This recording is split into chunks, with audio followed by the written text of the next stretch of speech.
Welcome back to my channel, everybody. Today we're continuing our kickoff tour of 2022. Previously we took you through the 7 passes, and today I'm going to take you through the Outeniqua and Montagu pass. Both these passes are just outside of George, and if you do them you can make a nice return loop. You turn off to the Montagu pass just before you start the Outeniqua hop from the George's side. It goes all the way up to the N9. From there you can grab the N9 and come down the Outeniqua pass to get back to George.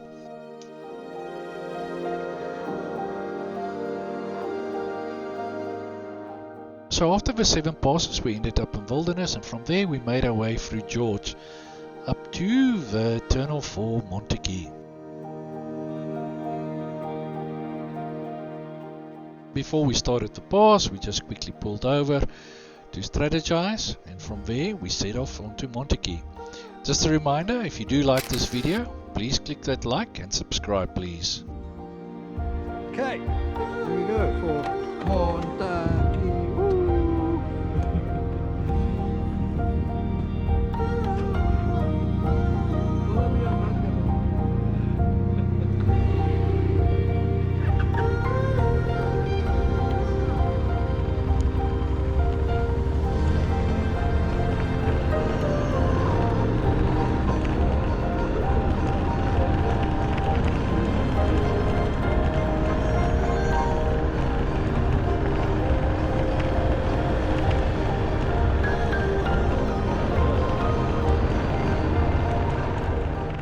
We barely started the pass and were met with a familiar sight. It seems to have been the norm with all the rains and flooding that happened just weeks before we got here. But in line with our new motto, let's go see how it looks around the next corner.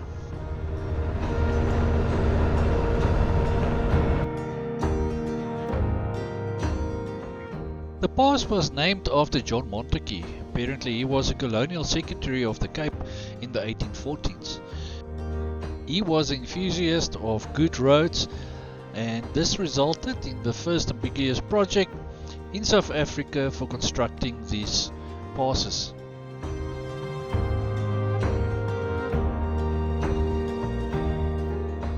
The building of the pass started in the late 1844s and took 3 years to completion, and was revealed and opened in 1848. It took over 250 convicts to build this road, and the cost for that was estimated at £36,000 sterling.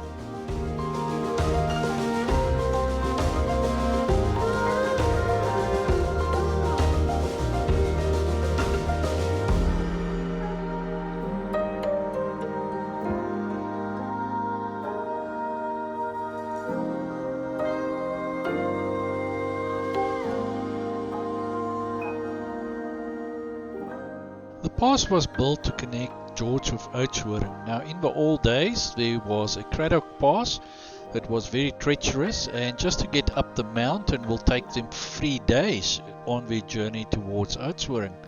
After the Montagu pass was built, it will take them approximately 3 hours to scale the mountain.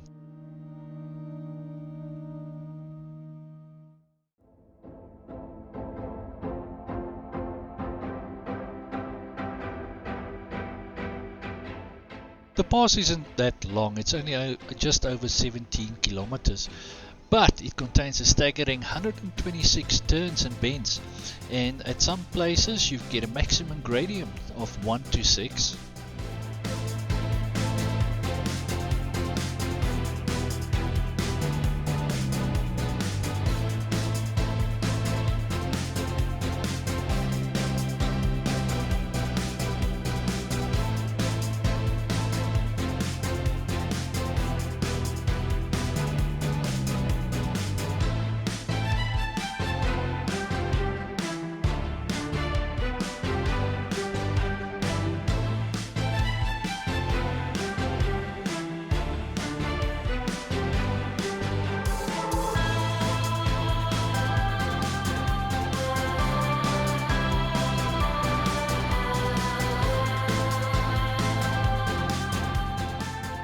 first lower portions of the pass was nice and smooth, but as we started to climb we could see the rivets that was dug out by water coming down the mountain, and these become more regular as we climbed.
As you can see, the road has been washed out on both sides, and every here and there it was up to 3 feet deep. At this point I was waiting for traffic that I could see over the wall, and yeah, slow going on a single road.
The edge of the path is covered with a rock wall that was built by hand, and this is still intact after all these years today, although here and there is places where it has collapsed.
With such beautiful scenery, we just strolled through the pass, and we had to stop in any case every now and then for oncoming traffic, which didn't bother us at all.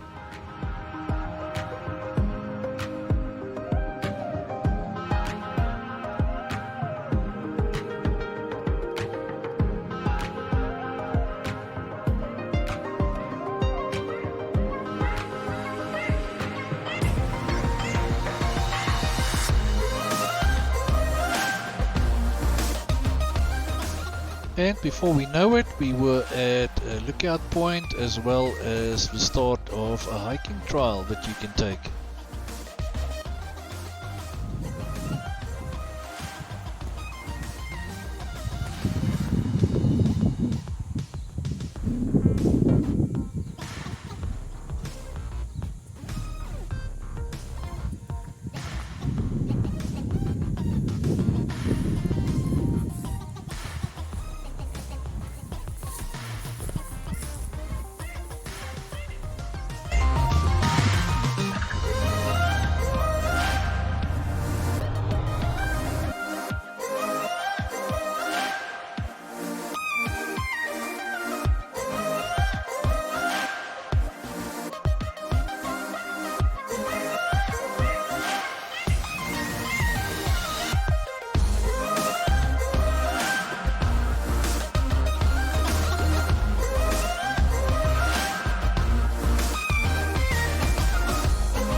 The most beautiful part of the pass was accompanied also by the worst part of roads.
Oh, we reached the summit too quick for my liking, and soon we were going inland away from all the valleys.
We are truly blessed with beautiful scenery in our country if you're just willing to go and explore for it.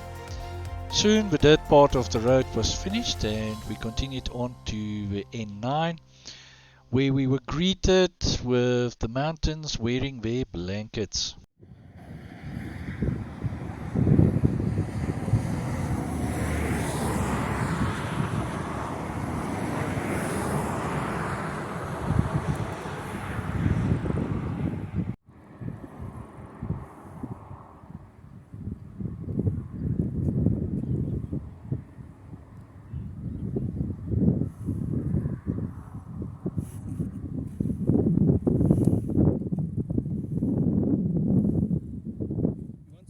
We took the N9 towards the Outeniqua so that we could do the down leg of our trip.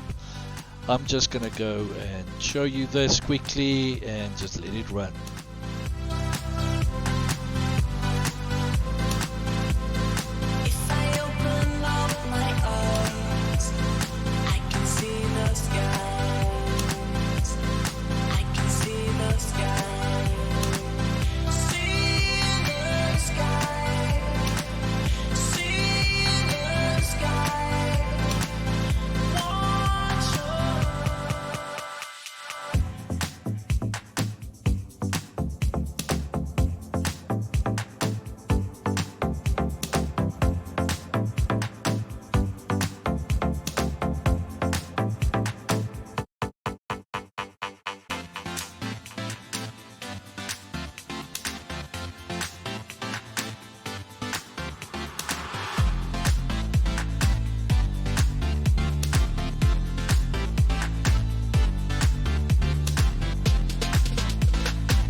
That was it then for this episode. I truly hope that you enjoyed the Montagu Pass as well as the bit of the Outeniqua.